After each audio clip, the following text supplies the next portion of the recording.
আমি আপনাদেরকে হাত জোর করে অনুরোধ করব, আপনারা আগামী কালকের রোজাটা থাকবেন। আর যারা আজকে রোজাটা রেখেছিলেন তাদেরকে বলবো আপনারা ধন্য। কেন? কারণ হলো বন্ধু, এই মুহররমের 10 তারিখে আমার নবী যখন মদিনায় গেলেন, মদিনাতুল মুনাওয়ারায় যাওয়ার পরে তিনি চাইয়া দেখলেন ইহুদিরা রোজা রাখছে। ব্যাপার কি রে, তোমরা আজকে রোজা রাখলা কেন? কয় আমরা রোজা রাখছি খুশিতে। কই কি খুশি তোমাদের মধ্যে? কারণ হলো বন্ধু, নবীদের ক্ষেত্রে আল্লাহ রাব্বুল আলামিন এক একজনকে পরীক্ষায় ফেলেছে এবং পরীক্ষা থেকে উত্তীর্ণ করেছেন মুহররমের 10 তারিখে। আমরা আখির নবীর উম্মত, আহলে বাইতের প্রেমিক, আমাদের করণীয় কি? এই মাসে এই দিনে আমরা কি করব সেটা একটু বলার দরকার আছে না নাই? বন্ধুরে আবার যখন তিনি দেখলেন ইহুদিরা রোজা রাখছে, প্রশ্ন করলেন তোমরা কেন রোজা রেখেছো?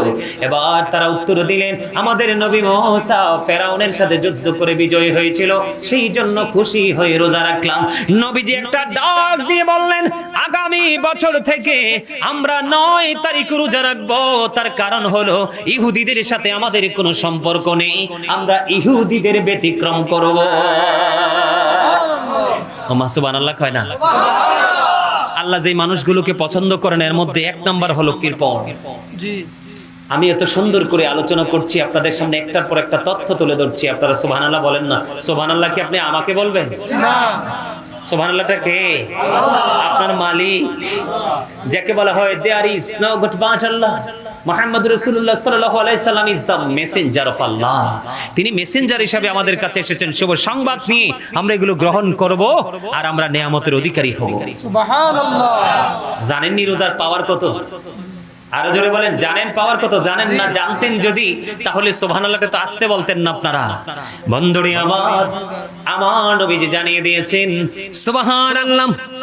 এই যে বন্ধুরা, এই যে রোজা, আমার নবী বলেছেন মুহররমের 10 তারিখে কেউ যদি একটা রোজা রাখতে পারো, তাহলে একটা রোজার বিনিময়ে তোমার 40 বছরের জীবনের গুনাহ আমার আল্লাহ মাফ করে দিবে। ও বন্ধু, মিয়া জীবনের মানুষ, আমার ভাই, আমার বাবারা, এই রোজাগুলো বেশি বেশি আমার মা বোনেরা রাখে, মুরব্বীরাও রাখে। আমি দেখতে পাই আমার সাথে আসতে দেখেন একেবারে পিচ্চি পোলা আছে, গাড়িতে উঠার পরে জানতে পারছি সেও রোজা রাখছে। সুবহানাল্লাহ বলেন না? এটাই হলো প্রেম, এটাই হলো ভালোবাসা, এটাই হলো ঈমানি চেতনা, এটাই হলো হুসাইনি আদর্শ। বন্ধুরে আমার, নবীজি বলেছেন 10 তারিখ আগামী কালকে মাগরিবের আগ পর্যন্ত কালকের রোজাটা রাখবেন, তাহলে 40 বছরের গুনাহ মাফ হয়ে যাবে।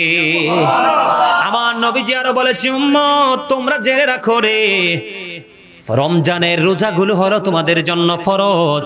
রমজানের রোজার পরে যদি গুরুত্বপূর্ণ কোনো ইবাদত থাকে, রোজা থাকে, তাহলে সেই রোজা হলো মুহররমের 10 তারিখের রোজা। ফরজ ইবাদতের পরে সবচেয়ে বেশি গুরুত্বপূর্ণ কোন ইবাদত যদি থাকে, তাহলে সেই ইবাদত হলো রাতের নামাজ, যেটাকে বলা হয় কিয়ামুল লাইল। আজকে রাত্রে আমি আপনাদেরকে বলি, আজকে রাত্রে যদি সম্ভব হয় তাহাজ্জুদের পরপর 12টার পরে সুবহে সাদেকের আগে 4 রাকাত নামাজ পড়বেন। আমি সূরাগুলো যদিও হাদিস শরীফের মধ্যে রাসূল বলে দিয়েছেন, আমি সূরাগুলো বলবো না, এই সূরাগুলো অনেকেরই জানা নাই। এই জন্য আমি আপনাদেরকে বলবো তাকওয়া নিয়ে, প্রেম নিয়ে মাত্র 4 রাকাত নামাজ। কয় রাকাত? যদি পারেন 8 রাকাত, যদি পারেন 12 রাকাত, যদি পারেন আরো বেশি, আপনার পছন্দের সহিহ সূরা দিয়ে আপনি পড়বেন, জান্নাতের সকল নিয়ামত আপনি পেয়ে যাবেন। জোরে জোরে বলুন না সুবহানাল্লাহ, আর জোরে বলেন না সুবহানাল্লাহ। বন্ধু, এই যে আশুরার ফজিলত আমি আপনাদেরকে বলে দিতে চাই রে, এই আশুরার ফজিলত এতটা গুরুত্বপূর্ণ, এতটা নিয়ামতে পরিপূর্ণ বন্ধু।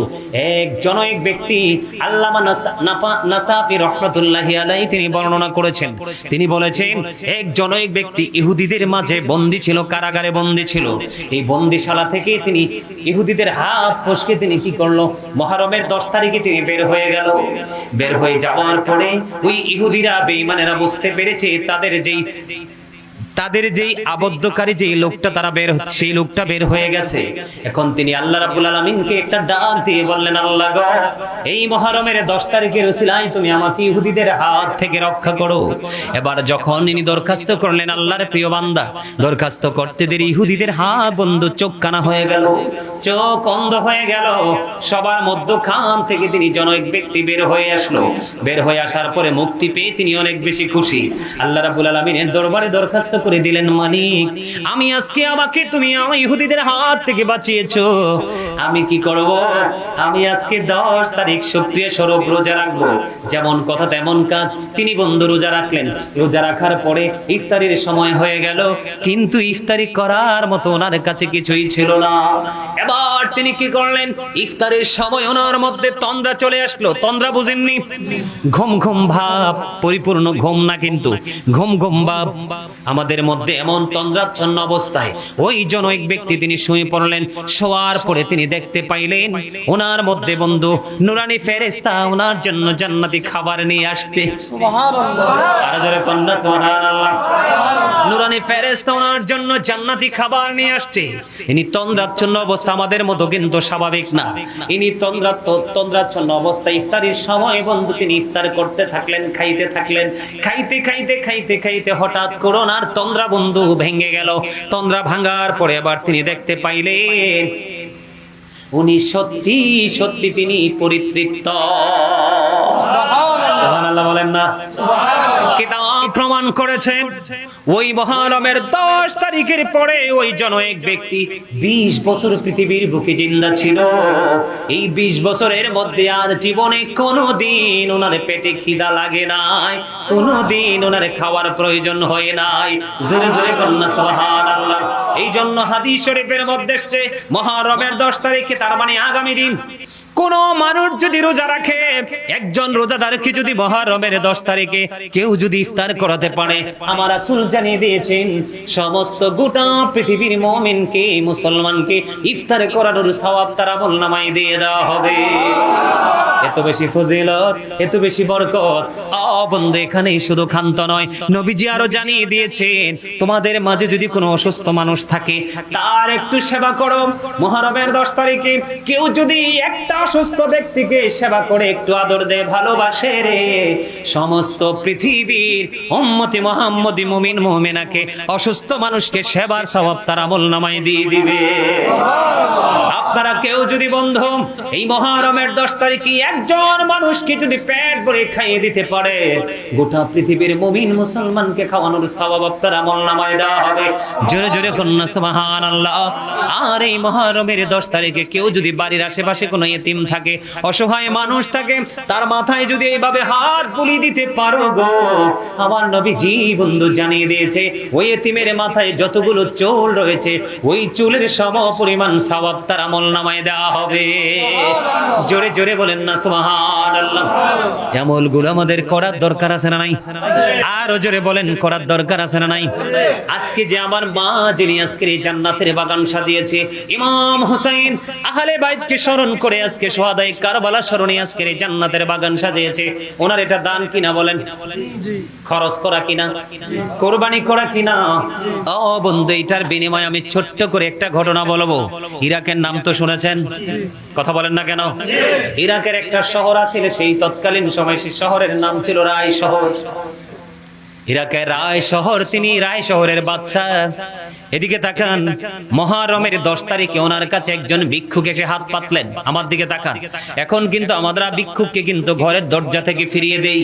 আমাদের এই সমস্যা আছে না নাই? আছে।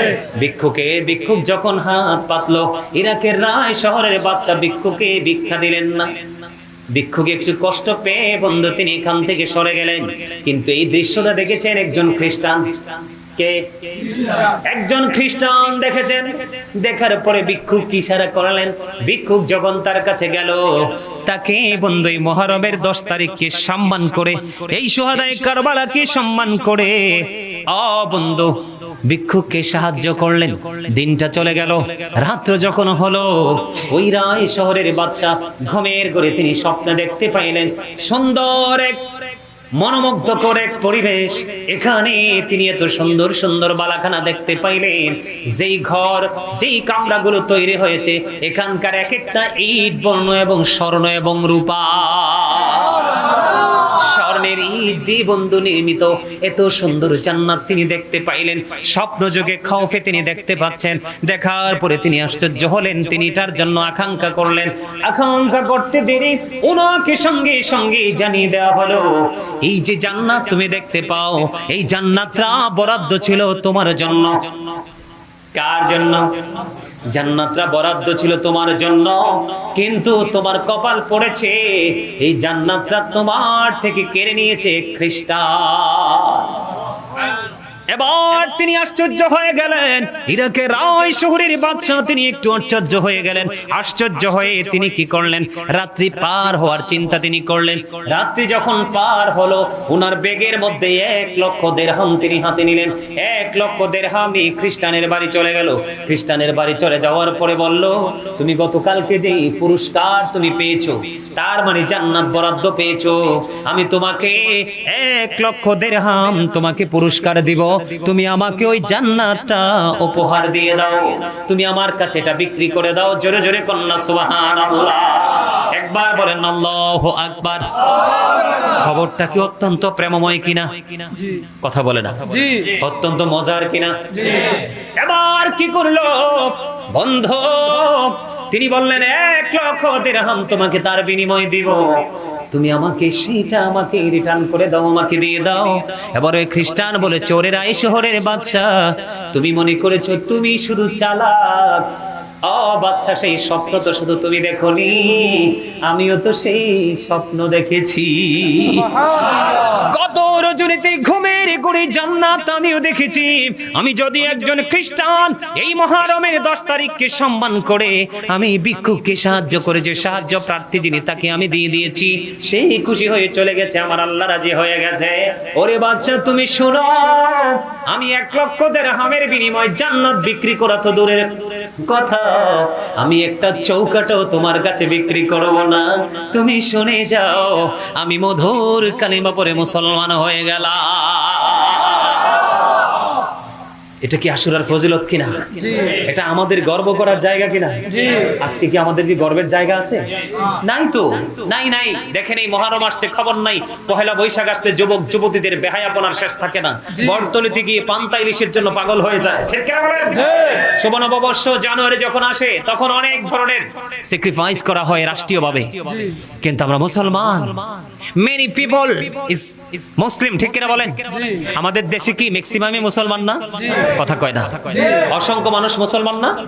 কিন্তু মুসলমানের দেশে মুহররম মাস আসছে, কিন্তু আমাদের খবর আছে? কথা বলেন না কেন? কিন্তু এই মুহররম মাসের খবর নাই, কিন্তু আমাদের এটা বেশি খবর রাখা উচিত, ঠিক কিনা বলেন? আর খ্রিস্টানরা শুধু এটা নয়, মুহররমের 10 তারিখে আরো প্রেমের গল্প বন্ধু আমি আপনাদেরকে বলে দিতে চাই বন্ধু।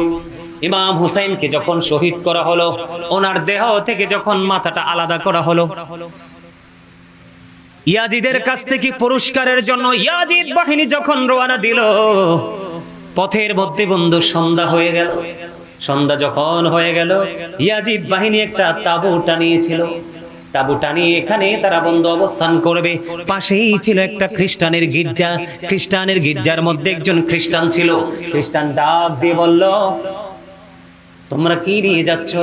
কয় আহলে বাইতের অন্যতম সদস্য ইমাম হুসাইনের মাথাটা। এবার ইমাম হুসাইনের কথা যখন জানতে পারলো, ওই খ্রিস্টান প্রাদ্রের অন্তরে বন্ধু মায়া লাগলো। আহারে কত বড় নিষ্ঠুর মানুষ! বন্ধু, কাল হাসরের দিন তার উপায় থাকবে না। কয় আমি একটা রাতের জন্য ইমাম হুসাইনের পবিত্র মাথাটা আমাকে একটু দিবা, আমি মাথাটা একটা রাতের জন্য দিবা, আমি বিনিময়ে তোমাদেরকে দিব 10,000 দিরহাম। জোরে কন্না নাউজুবিল্লাহ। একবার বলেন আল্লাহু আকবার, এবার বলেন সুবহানাল্লাহ। ওই খ্রিস্টানের জন্য বন্ধু প্রেমময় খবর। দেখেন, ইয়াজিদ কিন্তু হিন্দু ছিল না, খ্রিস্টান ছিল না, বৌদ্ধ ছিল না। ইয়াজিদ ছিল মুসলমান, তবে মুনাফিক মার্কা মুসলমান, যার অন্তরে ছিল কি? তার অন্তরে ছিল একটা, মুখে ছিল আর একটা। এখন কি আর আমরা ইয়াজিদকে মুনাফিক বলি না বেঈমান বলি? কথা বল না কেন? ইয়াজিদ বেঈমান হয়ে গেছে। ও বন্ধু, যারা যেই কাজটা যাদেরকে ভালোবাসা ফরজ তাদের সাথে বেয়াদবি করা কুফরি। এমন বেয়াদবি করেছে তাদেরকে চিরদিনের জন্য নিশ্চিহ্ন করে দেওয়ার চেষ্টা করেছে, শহীদ করে দিয়েছে। আসলে তো ইমাম হুসাইনের মরণ হয়নি, মূলত মরণ হয়েছে ইয়াজিদের। ঠিক কিনা বলেন? কতলে হুসাইন আসল মে মুরগি याजिद है, इस्लाम जिंदा होता है हर करबला की बात। ইয়াজিদের একটা নাম আছে পৃথিবীতে? নাই। কিন্তু ইমাম হুসাইন অসংখ্য পাবেন নাম। কথা বলে না কেন? ইমাম হাসান অসংখ্য পাবেন নাম। এটা কি তাদের সম্মান না, মর্যাদা না? তো ইয়াজিদের নাম, যারা ইয়াজিদের প্রশংসা করে, ইয়াজিদ পক্ষে কথা বলে, তারাও কিন্তু ইয়াজিদ নাম রাখে না। কথা বল না, ঠিক না ঠিক? এবার বন্ধু কি করলো? ইয়াজিদ বাহিনী দেখেন কত লোভী ছিল তারা। 10,000 দিরহামের বিনিময়ে দিয়ে দিলেন ইমাম হুসাইনের মাথা। ইমাম হুসাইন রাদিয়াল্লাহু তাআলা আনহুর মাথা মোবারক যখন নিয়ে গেল, নিয়ে যাওয়ার পরে খ্রিস্টান বন্ধু উঁচু জায়গার মধ্যে রাখলো। রাখার পরে সুগন্ধিযুক্ত পানি দিয়ে সুন্দর করে ধৌত করলেন। ধৌত করে উপরে রেখে বন্ধু সারাটা রাত ইমাম হুসাইন রাদিয়াল্লাহু তাআলা আনহুর চেহারাটার দিকে তাকাইয়া শুধু কান্দে বন্ধু, শুধু কান্দে রে। পরের দিন বন্ধু খ্রিস্টান ওই ইয়াজিদ বাহিনীর কাছে ওই পবিত্র মাথা যখন হস্তান্তর করবে, ওই খ্রিস্টান বললেন, আমি দেখতে পাইলাম সারাটা রাত একটা নূর, সাদা দবদবে নুরানি একটা পাখি যেন সারাটা রাত ইমাম হুসাইনের মাথার চারপাশে শুধু তাওয়াফ করেছি।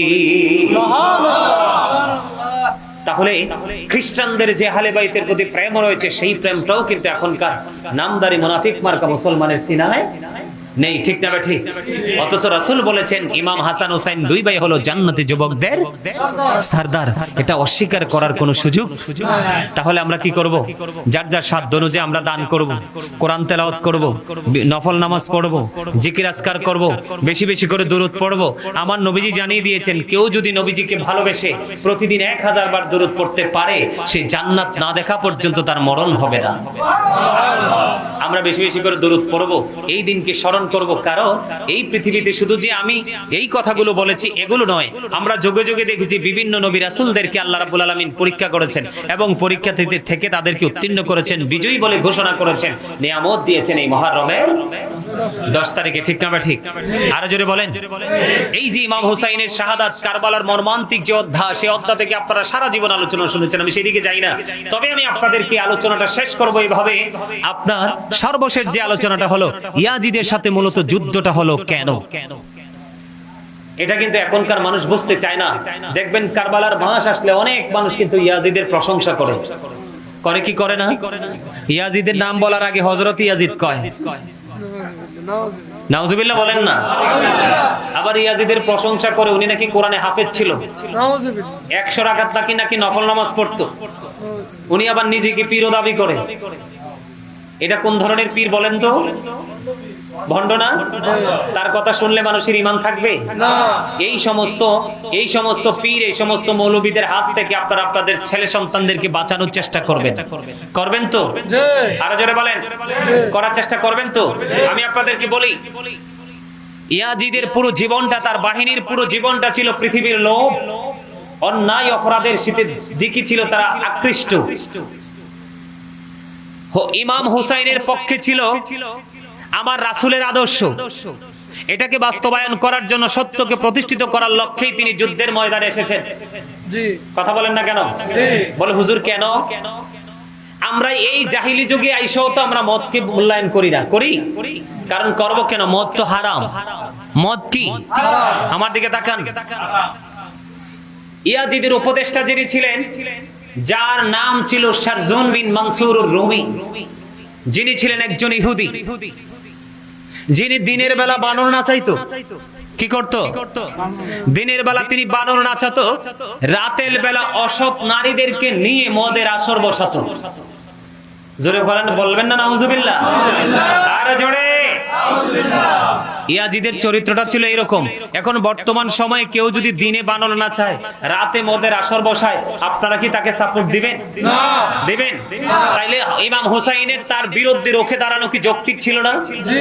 এটা কি ইমানি দায়িত্ব ছিল না? এখন আমরা ইয়াজিদকে বয়কট করা, ইয়াজিদ বাহিনীকে বয়কট করা, ইমাম হুসাইনকে ভালোবাসা, এটা আমাদের ইমানি দায়িত্ব। জি। কথা বলেন না কেন? আমি আপনাদেরকে বলে দিতে চাই, 61 হিজরিতে কারবালা হয়েছে।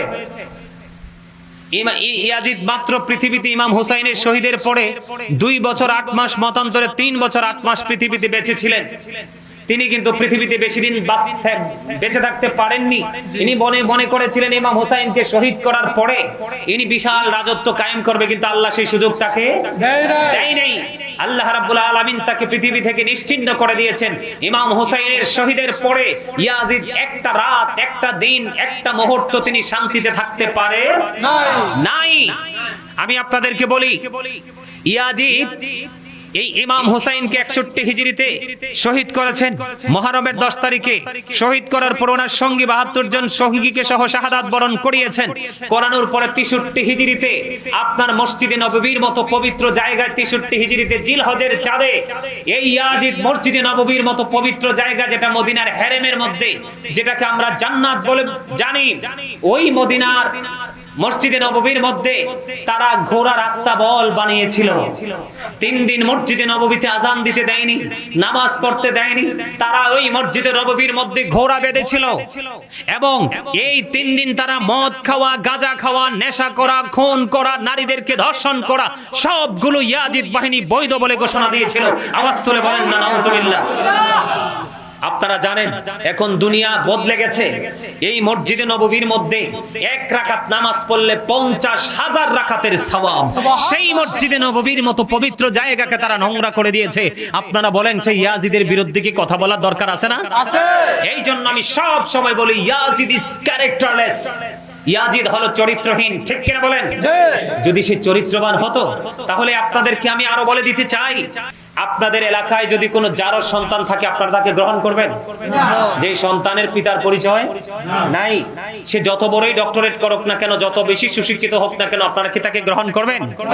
বন্ধুরে আমার, ইয়াজিদ এবং তার বাহিনী এতটা নিকৃষ্ট ছিল, তাদের লালসার শিকার হয়েছে মুমিন মদিনার পবিত্র আমার মা বোনেরা।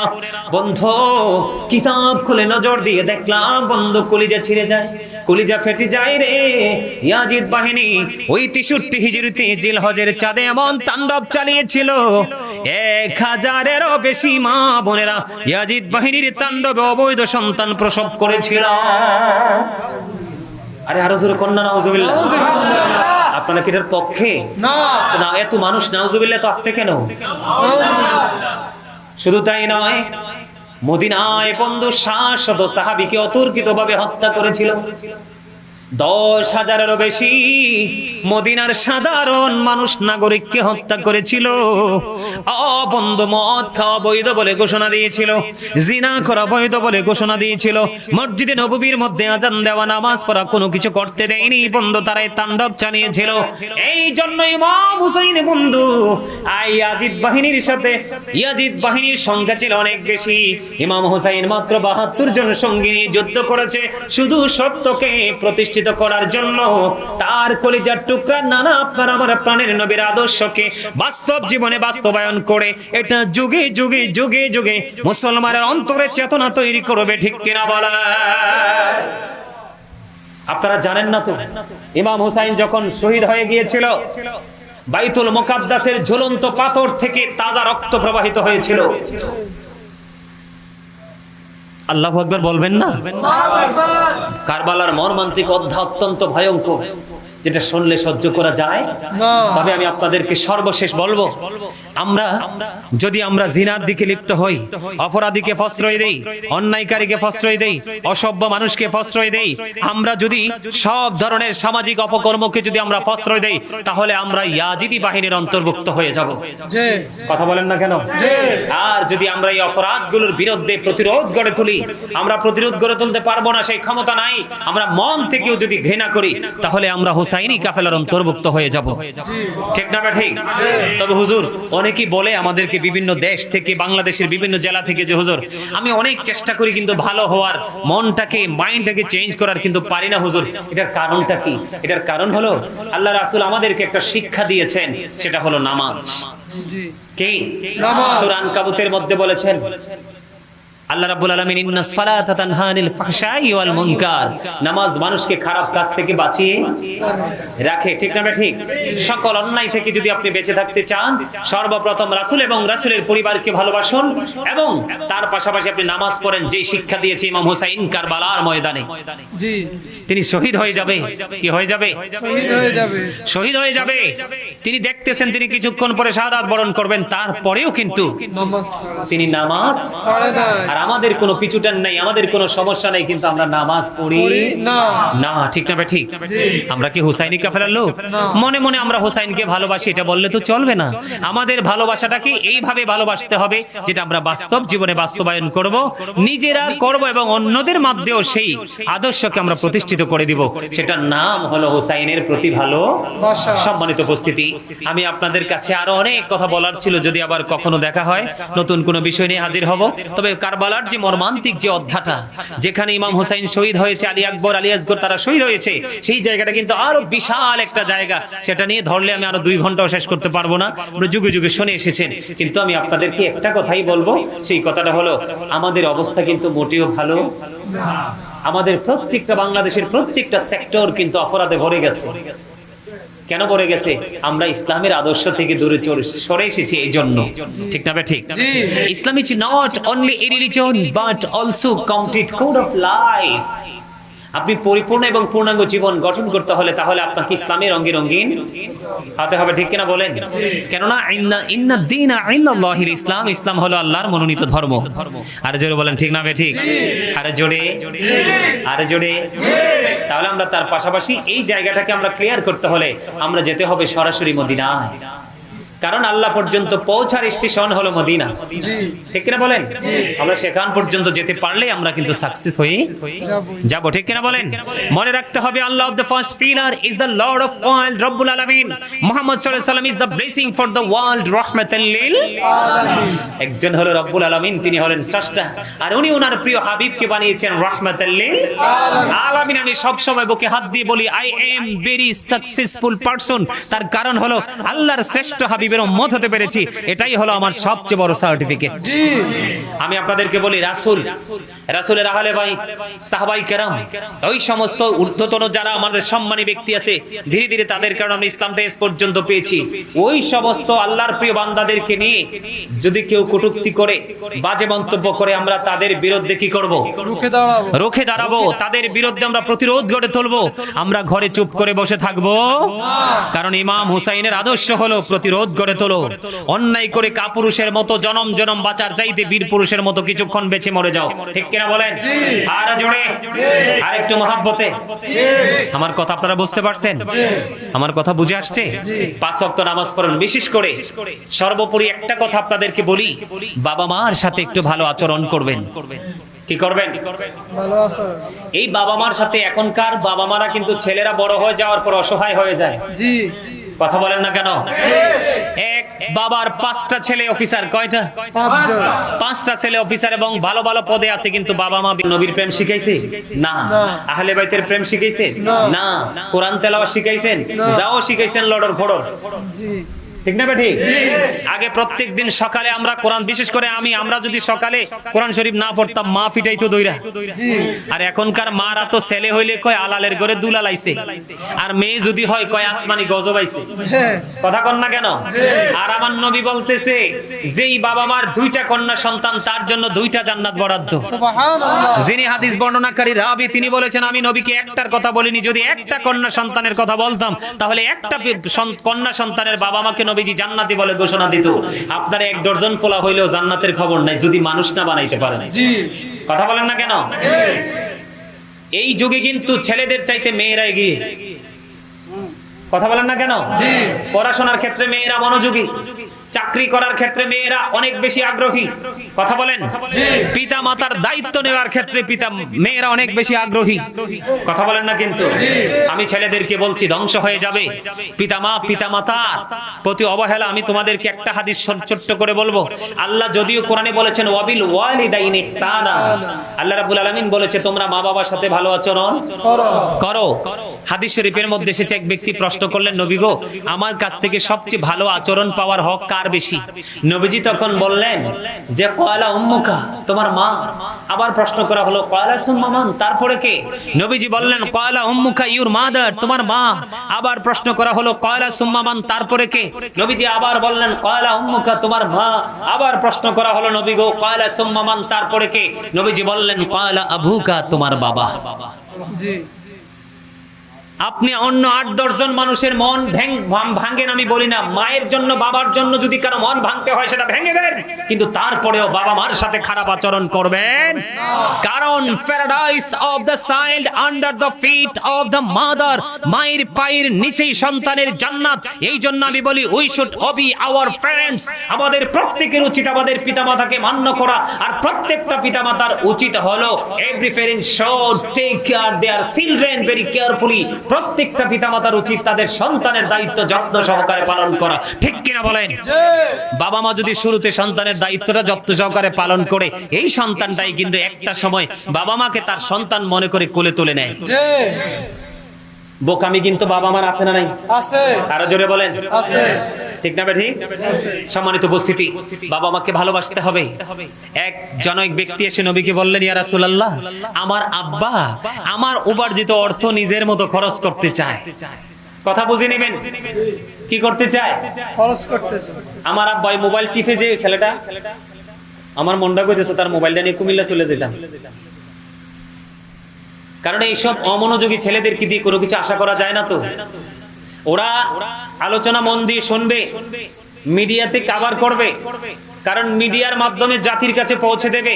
আর এক একদিন এক একজন আলোচকের কাছে বসে বসে এক একদিন এক একটা পয়েন্ট আউট করে তার ফ্যামিলিকে শিক্ষিত করে ফেলতে পারবে। কথা বলেন না কেন? আরো জোরে কি বলতেছে নবী গো, আমার আব্বা আমার উপার্জিত অর্থ নিজের মতো করে খরচ করতে চায়। এবার আমার নবীজি একটা ডাক দিয়ে বললেন, শুধু তোমার উপার্জিত অর্থ নয়, তুমি নিজেও তোমার বাবার সম্পদ।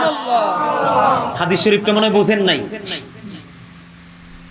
আরে তোমার উপার্জিত অর্থ না, বাবা চাইলে তোমাকেও যেমনি ইচ্ছেমনি ইউজ করতে পারবে, তুমি কোনো আপত্তি করতে পারবা না। কারণ তোমার বৌড়িতে ৩টা জিনিস গুরুত্বপূর্ণ। কয়টা? কথা বলে না? আরে আরে জোরে বলেন। আপনি বুড়ো হইছেন দেখে কি আপনার আব্বা নাই? আব্বার মাধ্যমে আইছেন না? তো এটা কইলে কি হয়? শরম আছে নাকি? কথা কর না কেন? আরে জোরে। এই জন্য আমি বলি, আমার মা নাই, আমার বাবা নাই, দয়াল রে দয়াল, আমার কি মা ডাকার স্বাদ নাই রে, আমার কি বাবা ডাকার স্বাদ নাই রে। এটা পিতামাতার প্রেমিক সন্তানদের কথা, ঠিক না বলেন? আর আমাদের প্রিয় একজন মানুষ চলে গেছে, তোফাজ্জল হোসেন ভৈরবী, ওনার মুখে প্রায় সময় শুনতাম, মা বাবার কথা মতো যেজন চলে না, আল্লাহ নবীজির দয়া তারা পাবে না। মা বাবার কথা মতো যেজন চলে না, আল্লাহ নবীজির দয়া তারা পাবে না। বলতো কিনা? এগুলো তো কোরআন হাদিসের সাথে মিল রেখেই লেখক লিখেছে। বুঝেন না আমার কথা? তার মানে আপনিও আপনার বাবার সম্পদ, বাবা যেমনি চাই এমনি আপনাকে ব্যবহার করতে পারবে, আপনি আপত্তি করতে পারবেন না। তবে আমি যদি বলি, পৃথিবীর কোন পিতামাতা চায় না তার সন্তান একটু কষ্ট পাক, পুরো কষ্টটাই তার নিজের জন্য সে ভাগ করে নেয়। কথা বলেন না কেন? কারণ আমিও বাবা হয়েছি, আমারও ছোট্ট ছোট্ট 2টা মেয়ে আছে। কথা কি বুঝতে পারছেন? আমার বাবুগুলোর চেহারা দেখলে আমি যখন দেখি মন খারাপ, আমার আমার কি লাগে না, ভালো লাগে না। আমার ক্ষেত্রেও কিন্তু আমার বাবা মা এমনই ছিল। জি, আপনাদেরকে আমি একটু অবাক হইলেও সত্য আমি আপনাদেরকে বলি, আমি অনেক বড় হয়েছি, গোটা পৃথিবীতে গাজী সুলাইমান হিসাবে একটা পরিচিতি আছে, আছে না নাই? আছে না নাই? কিন্তু আমি যে ইমামতি করি, মাহফিল থেকে হাদিয়া যেখান থেকে পাই, বিশ্বাস করবেন কিনা জানি না, অবিশ্বাস্য হলেও সত্য, আমি হাদিয়াগুলো নিয়ে আগে আমার মার কাছে দেই। আমার পার্সোনাল ফান্ড আমি এখনো তৈরি করিনি, আমি আমার মায়ের কাছে দেই, প্রয়োজন হলে মার থেকে খুঁজে খুঁজে নিয়ে খরচ করি। আমি সেই ছেলে। কথা কি বুঝে আসছে? বাবা মাকে ভালোবাসতে শিখুন। বাবা মাকে ভালোবাসা ফরজ, তাদেরকে কষ্ট দেওয়া হারাম। ডাক দিলে পাখির মতো দৌড়ে যাবেন বাবার কাছে, মায়ের কাছে। বউ যদি আপনি মায়ের কাছে যাইলে যদি বউ আপত্তি করে, বউকে তালাক দিয়ে দিবেন, নবীজি বলেছে।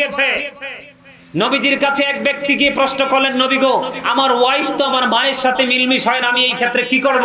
নবীজি বলছে, তুমি বউকে তালাক দিয়ে দাও, তারপরে মায়ের কলিজায় আঘাত দিতে পারবা? কি মনে করেছেন? যেই সন্তানটা বাবার অবাধ্য, সেই সন্তানটা আল্লাহ জানিয়েছে আল্লাহর অবাধ্য, এটা যতই নামাজ পড়ুক, দান করুক, আল্লাহর দরবারে কবুল হবে না। আমি যেটা বলতে চেয়েছিলাম, একটা মানুষের বডিতে তিনটা জিনিস গুরুত্বপূর্ণ। কয়টা? আরো জোরে বলেন, কয়টা? একটা হলো তার হাড়। কি? মেরুদণ্ড এবং হাড়। এই হাড়গুলো তৈরি হয় বাবা থেকে। কি থেকে?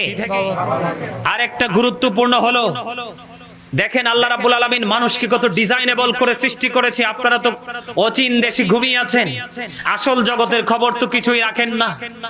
আগে আল্লাহ হাড়, এই যে হাড় আছে না নাই? হাড়ের উপর দিয়ে আল্লাহ রাব্বুল আলামিন চামড়াটাকে সুন্দর করে ম্যাচিং করে দিয়েছে, ম্যাচ করে দিয়েছে। চামড়া এবং হাড়ের মধ্য দিয়ে রগ ঢুকিয়ে দিয়েছে। ঠিক কিনা বলেন? মানুষের বাঁচার জন্য যেটা সবচেয়ে বড় গুরুত্বপূর্ণ, সেটা হলো ব্লাড। ব্লাড শূন্য হলে কিন্তু মানুষ বাঁচে? আরো জোরে বলেন, মানুষ বাঁচে? এই যে দেখছেন, এই যে দেখেন, চোখের দিকে তাকায় দেখেন।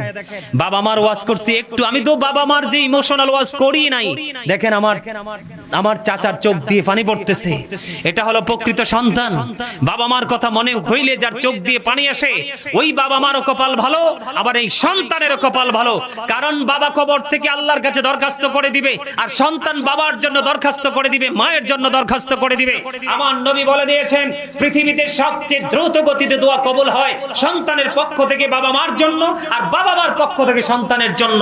এটা এত দ্রুত পৌঁছে, একটা তীর মারলে তীরটা গন্তব্যে যাওয়ার আগে আগে বাবা মার দোয়া সন্তানের জন্য, সন্তানের জন্য বাবা মার জন্য কবুল হয়ে যায়। জোরে বলেন না সুবহানাল্লাহ। আরে আরো জোরে বলেন সুবহানাল্লাহ। হাড়, এটা বাবা থেকে।